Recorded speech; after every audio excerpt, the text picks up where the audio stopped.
नमस्कार, जन टीवी उत्तराखंड में आप सभी का स्वागत है। मैं हूं आपके साथ सुनिधि शुक्ला। बुलेटिन की शुरुआत से पहले एक नजर हेडलाइंस पर।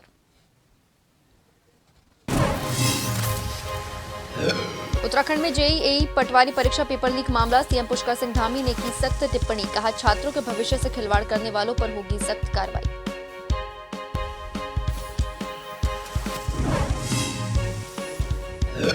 धामी सरकार के कैबिनेट मंत्री सतपाल महाराज में रोष, अधिकारियों की मनमानी को लेकर जताई नाराजगी। कहा, आए दिन सुनने और देखने को मिल रहे ऐसे किस्से।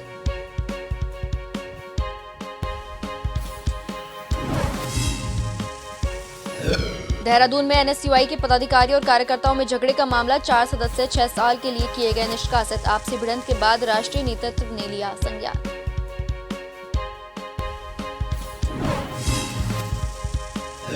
उत्तराखंड में बिल लाओ इनाम पाओ योजना को मिल रहा अच्छा response. Kotdwar sale tax office में पुरस्कार वितरण समारोह में दिखा उपभोक्ताओं में उत्साह। लोगों में जागरूकता फैलाना विभाग का मकसद। उत्तराखंड में शारदीय कावड़ और महाशिवरात्रि पर्व की तैयारियां युद्ध स्तर पर। हरिद्वार के जिलाधिकारी ने मेला क्षेत्र का किया निरीक्षण। अधिकारियों को व्यवस्थाएं दुरुस्त करने के दिए निर्देश।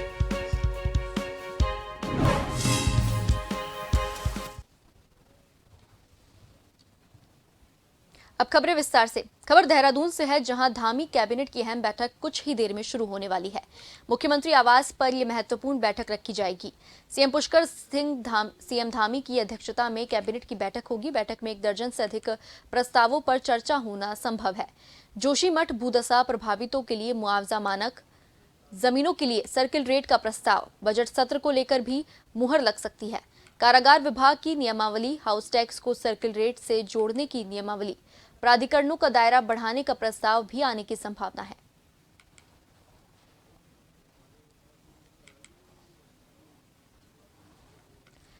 कुछ ही देर में धामी कैबिनेट की ये अहम बैठक शुरू होने वाली है। मुख्यमंत्री आवास में ये महत्वपूर्ण बैठक शुरू होगी। इस कैबिनेट की बैठक की अध्यक्षता सीएम पुष्कर सिंह धामी करेंगे। बैठक में 1 दर्जन से अधिक प्रस्तावों पर चर्चा होना संभव है।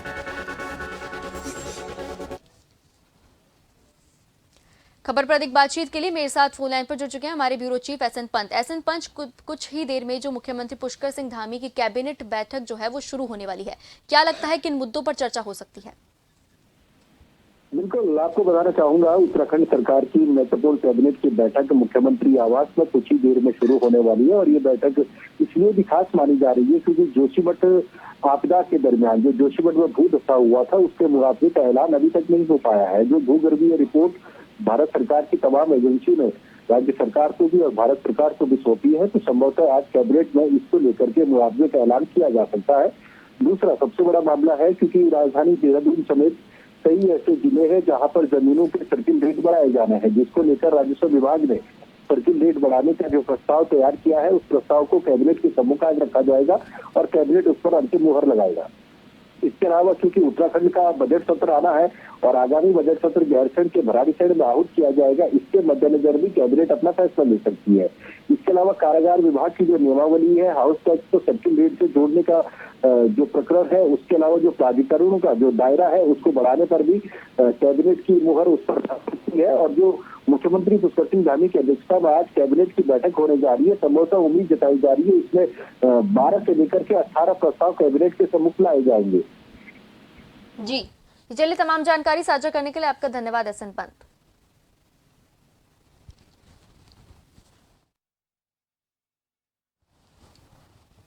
मुख्यमंत्री पुष्कर सिंह धामी मंगलवार को हरिद्वार दौरे पर रहे। उनके द्वारा जगतगुरु आश्रम में शंकराचार्य राजराजेश्वर से मुलाकात की गई और उनका आशीर्वाद लिया। मुख्यमंत्री पुष्कर सिंह धामी ने जेईई परीक्षा और पटवारी पेपर लीक घोटाले को लेकर सख्त टिप्पणी करते हुए कहा कि जो लोग छात्रों के भविष्य से खिलवाड़ करने का कार्य करेंगे उन पर सख्त कानूनी कार्रवाई की जाएगी। वहीं छात्र छात्राओं से अपील करते हुए मुख्यमंत्री धामी ने कहा कि वह किसी के भड़कावे में न आए। वहीं हरिद्वार में चल रही कावड़ यात्रा को लेकर मुख्यमंत्री का कहना है कि कावड़ यात्रा को सकुशल संपन्न कराया जाएगा। परीक्षाएं होंगी, तय समय पर होंगी और नकल अध्यादेश से आच्छादित होंगी और पारदर्शिता के आधार पर होंगी, नकल विहीन होंगी। जो भी परीक्षाएं जो भी लीक हुए थे हमने सब कैंसिल हो गए हैं और अब जो भी परीक्षाएं हो रही हैं सबल नकल अध्यादेश से आच्छादित होकर। हर बार हम लोग कोशिश करते हैं कि कांवड़ यात्रा सबकी अच्छी हो, भगवान भोलेनाथ की कृपा सब पर बनी रहे।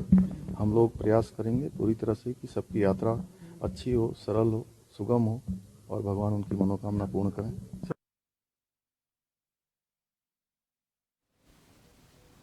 धामी सरकार में नंबर 2 के मंत्री कैबिनेट मंत्री सतपाल महाराज ने एक बार फिर अधिकारियों की मनमानी का मुद्दा उठाते हुए कहा कि उनके द्वारा इस विषय को कैबिनेट बैठक में उठाया जाएगा। कैबिनेट मंत्री सतपाल महाराज ने कहा कि आए दिन अधिकारियों की मनमानी के किस्से सुनने और देखने को मिलते हैं। कैबिनेट मंत्री धन सिंह रावत और कैबिनेट मंत्री गणेश जोशी से भी अधिकारियों ने कोई बातचीत नहीं की है और अपने स्तर पर निर्णय लेने का काम किया है, जिससे मंत्रियों में अधिकारियों के प्रति नाराजगी बढ़ती जा रही है।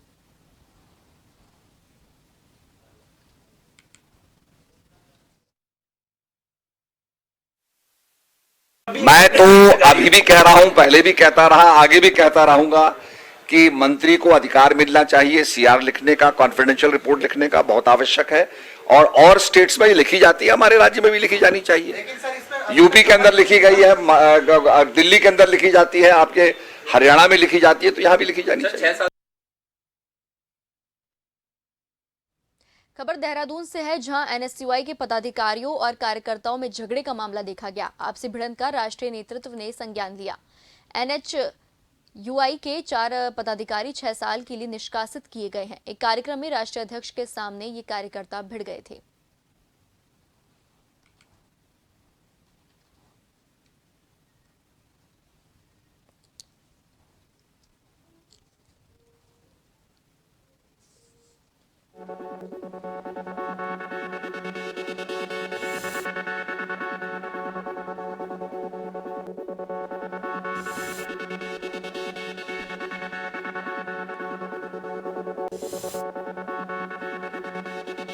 खबर देहरादून से है, जहां एनएसयूआई और पदाधिकारियों और कार्यकर्ताओं में झगड़े का मामला देखा गया, जहां आपसी भिड़ंत का राष्ट्रीय नेतृत्व ने संज्ञान लिया। एनएसयूआई के 4 पदाधिकारी 6 साल के लिए निष्कासित कर दिए गए हैं। एक कार्यक्रम में राष्ट्रीय अध्यक्ष के सामने ये सभी कार्यकर्ता आपस में भिड़ गए थे।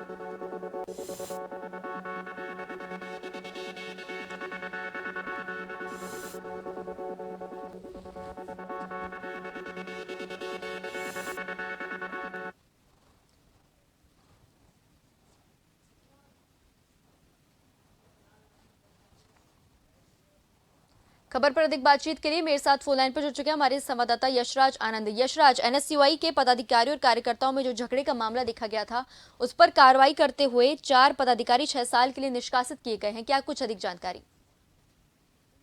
मैं बताना चाह रहा हूं कि एक तरफ कांग्रेस खुद ही अंतरकलह से नहीं निकल पाई है, वहीं कांग्रेस का दूसरा धड़ा जो छात्र संघ कहलाता है एनएसयूआई में ही पदाधिकारी और कार्यकर्ताओं के बीच झड़प देखने को मिली, मारपीट देखने को मिला। मैं आपको बताना चाह रहा हूं कि कांग्रेस कार्यालय के बाहर ही एनएसयूआई के पदाधिकारी और कार्यकर्ताओं के बीच मारपीट हुई। सबसे पहले तो मैं आपको बताना चाह रहा हूं कि मारपीट की वजह यह रही कि जब सभी कोई पीएचक्यू यानी पुलिस अपने प्रदेश कार्यालय से पुलिस हेडक्वार्टर की ओर कूच कर रहे थे, तभी कुछ आपसी वाद विवाद हो गया। क्योंकि कहा जा रहा है कि 2 गुटों के बीच झगड़े हो गए, एक तो प्रीतम सिंह का गुट और दूसरा एक, तो दोनों के बीच के पदाधिकारियों को लेकर के सीनियर पदाधिकारी आए हैं, यहाँ पर हमारी आवश्यकता वैसी नहीं है। इसी बात को लेकर के दोनों यहाँ पे प्रदेश के और सीनियर पदाधिकारी में झड़प हो गए और झड़प ही नहीं, मारपीट में तब्दील हो गई। प्रदेश कार्यालय के अंदर होते हुए यह मारपीट सड़क पर आ गई। पुलिस को बीच बचाव करना पड़ा। बीच बचाव करने के बाद जब पत्रकारों के द्वारा जब उनसे यह प्रश्न किया गया कि पदाधिकारियों के अध्यक्ष से प्रदेश अध्यक्ष करण महाराज से कि ऐसा क्यों हुआ, लगातार यह घटनाएं घटित होते जा रही है कांग्रेस में, तो उन्होंने स्पष्ट रूप से कहा यह तो गलत बात है, इस पर जरूर कार्रवाई की जाएगी। और वहीं देखा जाए तो अब इस पर कार्रवाई करते हुए एनएसयूआई के 4 पदाधिकारी 6 साल के लिए निलंबित उनको कर दिया गया है। और मैं आपको बताना चाह रहा हूं कि निलंबित पदाधिकारी और कार्यकर्ता आज प्रेस क्लब में प्रेस वार्ता भी आयोजित करने जा रहे हैं, जो यह बताएंगे कि आखिर उनकी गलती नहीं थी लेकिन फिर भी उन्हें यह कर दिया गया है। मेरी उनसे बात हो चुकी थी, इसी आधार पर यह बात कही जा रही है। तो आगे तो यह देखना है कि किस ढंग से वो अपनी व्याख्या कर सकते हैं, क्या बताते हैं, किस ढंग से कांग्रेस को वो, चूंकि उनका कहना है कि कांग्रेस की ही गलती है, हमारी गलती नहीं है, निष्कासित करने की बात यहाँ तक नहीं थी, लेकिन जहाँ तक निष्कासन कर दिया गया है। अब दूसरी सबसे बड़ी बात यह होती है कि लगातार कांग्रेस में इस तरीके के अंतर कलह देखने को मिल रहा है। यदि आप बात की जाए कि पिछले विधानसभा चुनाव से लेकर अभी तक कांग्रेस इनसे निजात नहीं पा सकी है। कभी कांग्रेस में आपसी गुटबाजी देखी जाती है, अंतरकलह देखी जाती है, मारपीट देखी जाती है, तो वहीं कभी कभी एनएसयूआई के द्वारा भी इस तरीके के काम हो रहे हैं। तो वहीं अब यदि नगर पंचायत चुनाव में देखा जाए तो नगर पंचायत चुनाव भी है, नगर निकाय चुनाव भी है। इसको लेकर भी कांग्रेस जहां तैयारी कर रही है, वहीं इन तैयारियों पर इस तरीके के झगड़े पलीता लगाते जा रहे हैं। लगातार कांग्रेस की प्रदेश में किरकिरी हो रही है कि कांग्रेस के अंदर ही खुद एकता नहीं है, तो राज्य को कैसे संवारेगी, राज्य को कैसे सजाएगी। तो इसी को देखते हुए बहुत बड़ा यह फैसला लिया गया है। अब देखना यह है कि इस फैसले के बाद आगे क्या रणनीति कांग्रेस कर सकती है। जी चलिए, तमाम जानकारी साझा करने के लिए आपका धन्यवाद यशराज।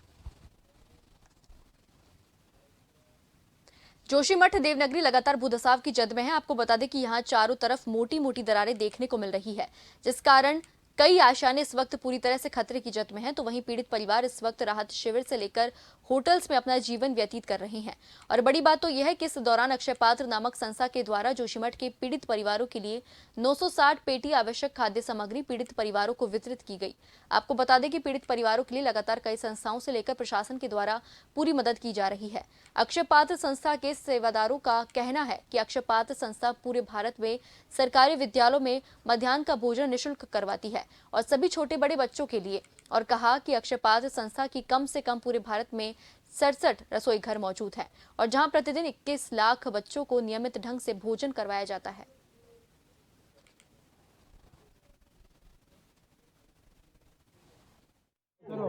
ये अक्षय पात्र करके एक एनजीओ है जो संपूर्ण उत्तराखंड में काम कर रहे हैं और इनके जैसा हमें इन्होंने बताया कि आज की डेट में 22 लाख जो छात्र छात्राएं हैं वो लोगों को ये लोग खाना खिलाते हैं, ऐसे इन्होंने हमें बताया है।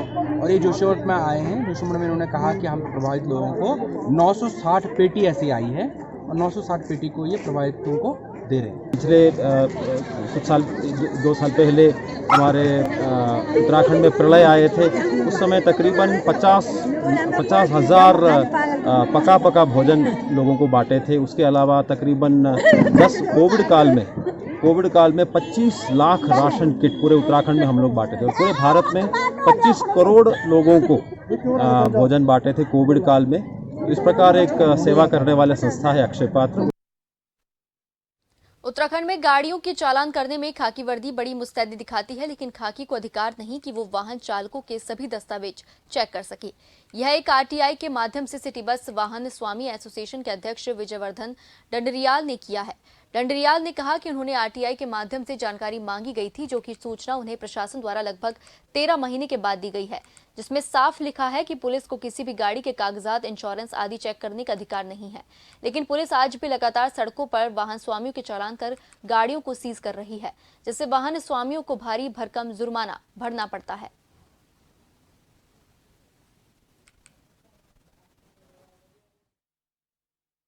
तो धारा 206 और 207 यही कहती है। लेकिन जब मेरे द्वारा इनसे मांगा गया कि भाई शासन से कि भाई आपने कोई पुलिस को अधिकार दिया गया है, तो इन्होंने साफ लिख दिया कि भाई हमारे पे सूत्राधारित नहीं है। जब इनके पास शासन का पुलिस को कोई नोटिफिकेशन ही नहीं है और पुलिस जो है हजारों लाखों लोगों का जो चालान करके करोड़ों रुपए वसूल कर चुकी है, तो कहीं ना कहीं जो है ये पुलिस की जो है गुंडागर्दी को दर्शाता है। खबर हरिद्वार के लक्सर से है, जहां सड़कों पर गन्ने से भरे बेलगाम ओवरलोड वाहन धड़ल्ले से दौड़ रहे हैं। आपको बता दें कि पहले भी इन ओवरलोड वाहनों की चपेट में आकर कई लोग अपने जाने तक गंवा चुके हैं। बावजूद इसके लेकर प्रशासन इस पर कोई ठोस कार्रवाई नहीं कर रहा। गन्नों से भरे ओवरलोड वाहन सड़कों पर हादसों का सबब बन रहे हैं। यहां तक कि बच्चों के स्कूल के समय भी यह ओवरलोड वाहन सड़कों पर धड़ल्ले से दौड़ते हैं। न जाने कब किसके घर का चिराग बुझ जाए, कुछ कहा नहीं जा सकता। लेकिन शासन प्रशासन सब कुछ देखकर भी अनजान बना हुआ है। बहरहाल अब देखना होगा कि प्रशासन इन ओवरलोड वाहनों पर क्या कार्रवाई करता है, और यह आने वाला वक्त ही बताएगा। में गन्ने से भरे ओवरलोड वाहन धड़ल्ले से सड़कों पर दौड़ रहे हैं। पहले भी इन ओवरलोड वाहनों की चपेट में आकर कई आमजन लोग अपनी जानें तक गंवा चुके हैं। बावजूद इसके लक्सर प्रशासन का इस ओर कोई ध्यान नहीं है। अब देखना यह होगा कि लक्सर प्रशासन इन ओवरलोड वाहनों पर क्या कार्रवाई करता है। फिरोज अहमद, जन टीवी, लक्सर। फिलहाल वक्त तो चला एक छोटे से ब्रेक का, जल्द लौटेंगे। बने रहिए जन टीवी के साथ।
खबर जो कभी बताती है सच तो कभी कराती है एहसास। खबर जो है कुछ खास। खबर ही तो है जो कभी बनती है राजनीति से तो कभी व्यापार से, कभी आती है खेल से तो कभी मनोरंजन से, कभी खुशी से तो कभी गम से। हाँ, खबर ही तो है।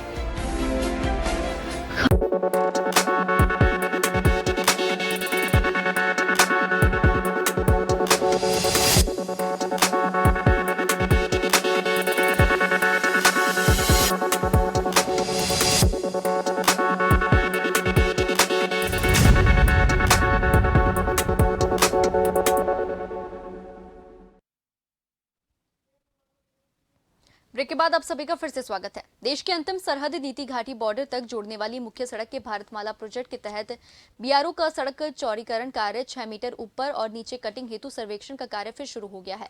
इस चरण में बॉर्डर रोड ऑर्गेनाइजेशन द्वारा जोशीमठ 0 पॉइंट से सुराई ठोटा तक सड़क चौड़ीकरण का कार्य प्रगति पर है, जिसके तहत सीमा सड़क संगठन, लोक निर्माण विभाग सहित तहसील प्रशासन की टीम नीति बॉर्डर रोड सर्वे हेतु बड़ा गांव पहुंची, जहां केंद्रीय मानकों के तहत सड़क के सेंटर से 6 मीटर ऊपर और 6 मीटर नीचे की ओर बॉर्डर रोड की कटिंग आबादी वाले इलाकों में होनी है।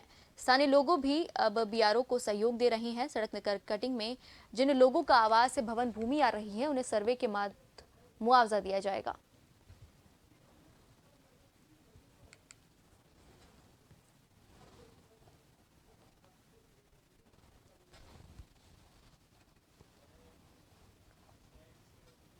उत्तराखंड के लोगों को जागरूक करने के लिए चलाई जा रही योजना बिल लाओ इनाम पाओ के तहत कोटद्वार के सेलेक्टेक्स ऑफिस में पुरस्कार वितरण समारोह कार्यक्रम किया गया। इस कार्यक्रम में व्यापारियों द्वारा विजेताओं को मोबाइल फोन, स्मार्ट वॉच और ईयरबड्स सहित अन्य गिफ्ट वितरित किए गए। पुरस्कार पाकर लोगों के चेहरे खिल उठे और इस मौके पर विजेताओं ने सरकार को जीएसटी बिल जागरूकता को लेकर की जा रही योजना की प्रशंसा की।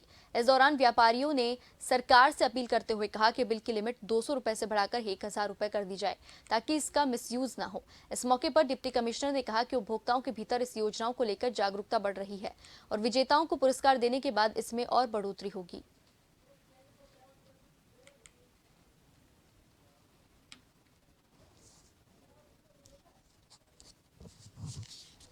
मैंने जितने भी जीएसटी बिल लिए थे और वो सारे अपलोड करे और मुझे ये भी विश्वास नहीं था, मैं तो भूल चुकी थी कि मतलब यहाँ से भी कोई इनाम मिलेगा, कोई मतलब ही नहीं था कि कोई मिलेगा। और अचानक ही सडनली कल मुझे फ़ोन आया यहाँ से कि मैम आपका इनाम निकला हुआ है, स्मार्ट वॉच है मेरी ये, और आप इसे ले जाइए। जिन लोगों की इसमें लकी ड्रॉ निकले हैं उनको इनाम वितरित किए जा रहे हैं। इसमें व्यापार मंडल भी डिपार्टमेंट के साथ है, लेकिन व्यापार मंडल भी लगातार ये प्रयास करता है कि हर व्यापारी जो है रजिस्टर्ड रहे। लेकिन फिर भी वित्त मंत्री ने आपके माध्यम से कहना चाहूँगा कि जो इसकी लिमिट 200 रुपये है, इसको कम से कम 1000 रुपये किया जाए, जिससे कि इसका मिसयूज ना हो।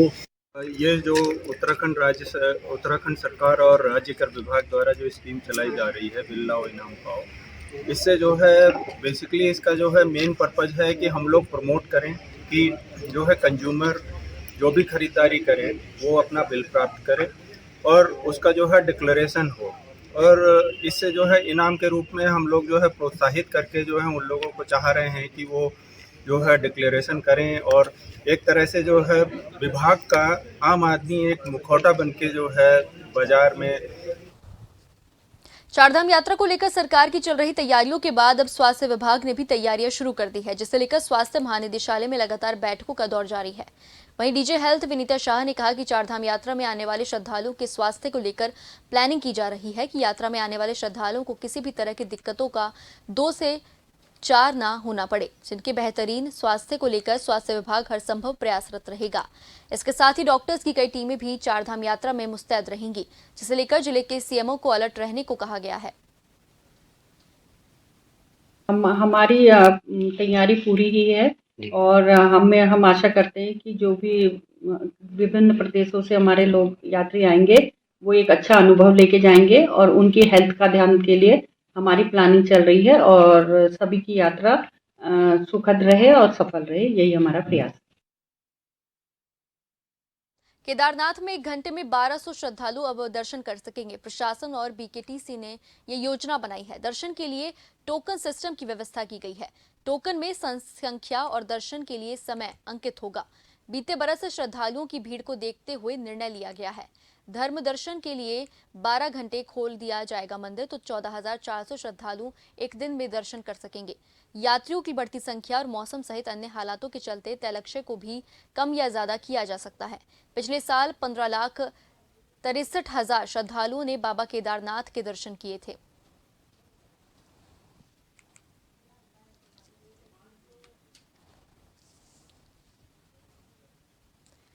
खबर पर अधिक जानकारी के लिए मेरे साथ फोन लाइन पर जुड़ चुके हैं हमारे संवाददाता हिमांशु बरबोला। हिमांशु, इस बार केदारनाथ दर्शन को लेकर बाबा केदारनाथ धाम पर क्या कुछ अलग व्यवस्थाएं की गई हैं?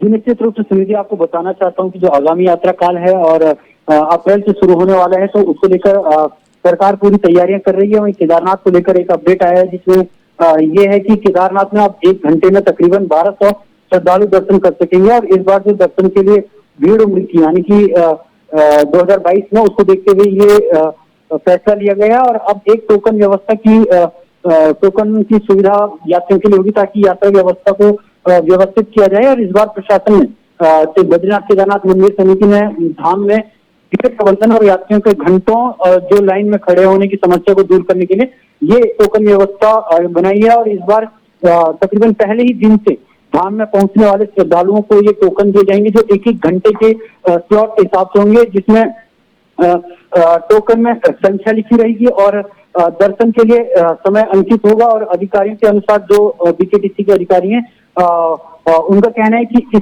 इस वजह से केदारनाथ के दर्शन करने में आसानी होगी और 1 घंटे में मात्र 1200 टोकन श्रद्धालुओं को दिए जाएंगे।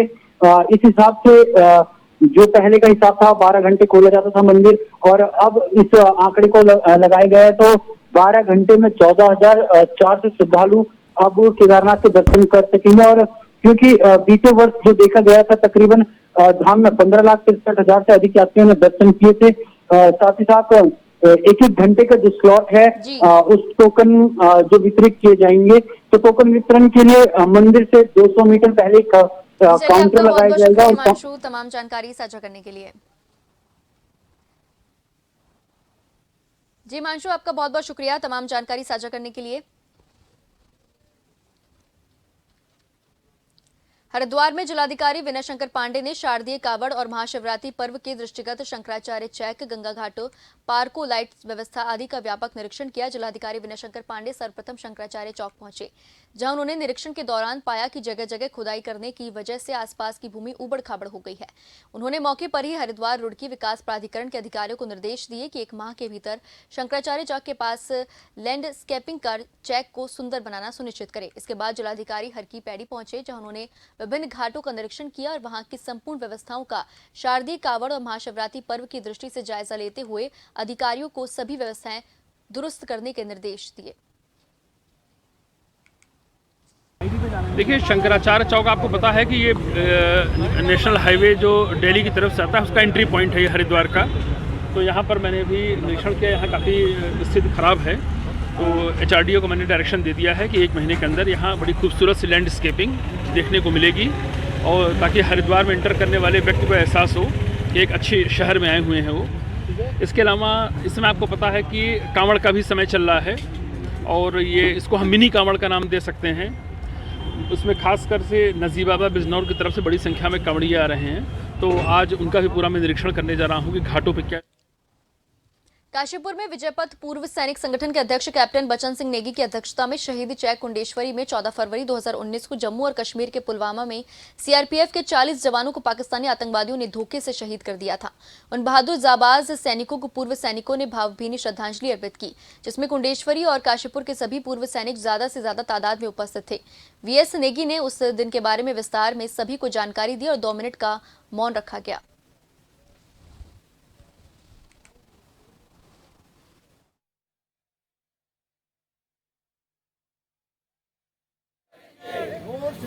2019 14 फरवरी आज के दिन हमारे जम्मू कश्मीर के पुलवामा जगह में हमारे सीआरपीएफ के सोते हुए 40 जवानों को आतंकवादियों ने मार गिराया।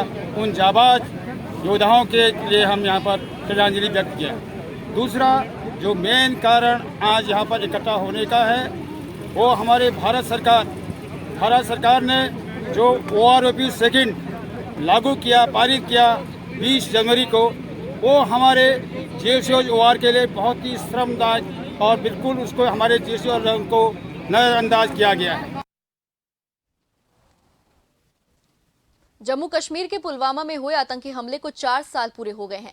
देर शाम लक्सर के युवाओं और स्थानीय लोगों ने नगर में कैंडल मार्च निकालकर पुलवामा अटैक में शहीद हुए जवानों को भावपूर्ण श्रद्धांजलि दी। नगर के ओवरब्रिज से शुरू किए गए इस कैंडल मार्च में स्थानीय युवा और स्थानीय निवासी शामिल हुए। पूरे नगर में भारत माता की जय और वंदे मातरम जैसे देशभक्ति नारों के साथ कैंडल मार्च निकाला गया।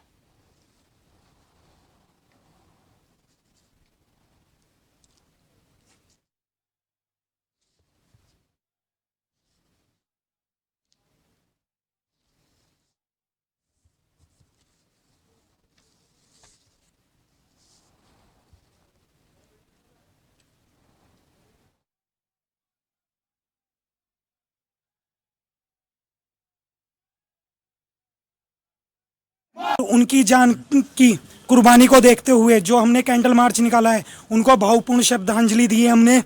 और जो आतंकी हमला हुआ था उसमें जो 40 जवान शहीद हुए थे 2019 में, उनको हमारी तरफ से बहुत बहुत शत नमन, जिन्होंने हमारी देश की रक्षा करते हुए